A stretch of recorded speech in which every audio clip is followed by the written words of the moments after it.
আসসালামু আলাইকুম। খেজুরের রস খাওয়ার জন্য আজকে বেরিয়ে পড়েছি। খুব সকাল সকাল, খুব কুয়াশা পড়ছে আজকে সকালবেলা।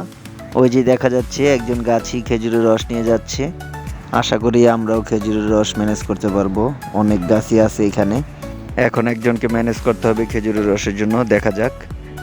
একজনকে অবশ্য পেয়ে গেছি, তার সাথে কন্টাক্ট হলো। এখন সে আমাদের গাছ থেকে খেজুরের রস পেড়ে খাওয়াবে। ওই যে পারতেছে খেজুরের রসের হাঁড়ি। দেখা যাক ভাগ্যে কতটুকু রস পাওয়া যায়। আজকে আমরা কাঁচা রস খাবো এবং গুড় বানাবো। অবশেষে দুই বন্ধু রস পেয়ে গেলাম। এই যে 2 হাঁড়ির রস আমরা নিয়ে যাচ্ছি, কাঁচা খাবো। বাসার দিকে রওনা হয়েছি রস নিয়ে। দুইজন 2 হাঁড়ি হাতে নিয়েছি। ইনশাল্লাহ আজকে ভালোই হবে। এই যে রস খাচ্ছি আমরা।